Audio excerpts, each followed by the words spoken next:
చేసినటువంటి ఆరోపణలు రుజువు చేయి.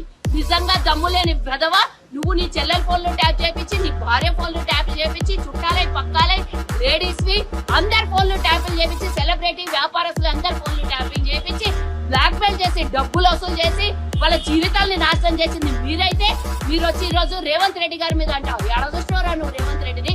16 గంటలు కష్టపడుకుంటా అసలు ఇల్లు వాకిలి వదిలేసి తెలంగాణ ప్రజల కోసం కష్టపడుతున్న ముఖ్యమంత్రిని పట్టుకొని నోటికొచ్చిన కూతలు కూస్తావు.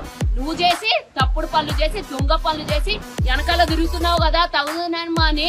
రేపు పొద్దున ఏమన్నా ఆయన సంపాదించి దొంగతనం చేసిన దాంట్లోకి ఏమన్నా నీకు చారానంతో 10 పైసలతో ఇస్తాడనుకొని నువ్వు చేస్తున్నావు. కానీ ఆ నమ్మించి నట్టేట ముచ్చేటోడు సొంత చెల్లెలు నిలబడ నిన్నిడుస్తాడరా. జాగ్రత్త, ఖబర్దార్ చెప్తున్నా నేను బిడ్డ. ఈ రోజు ఇక్కడ నుంచి బంజారాహిల్స్ నుంచి మాట్లాడుతున్నా. ఇంతకు ముందు కూడా నీ మీద గీనే కేసు అయిండే, గుర్తు చేసుకో.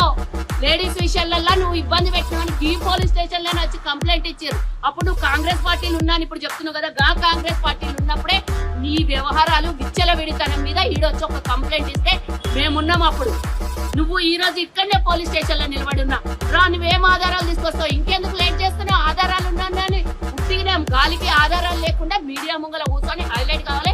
ఈ రోజు డే మొత్తం నిన్ను చూపియాలి.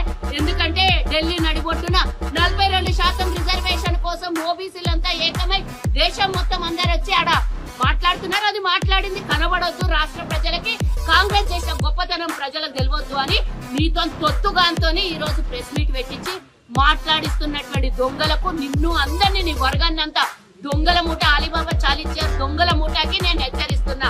ఎక్కడ పోము ఈ సరౌండింగ్ లోనే ఉంటాము, ఈడే ఉంటాం. మా నివాసం ఇన్నేళ్ల నుంచి ఇండే ఉన్నది.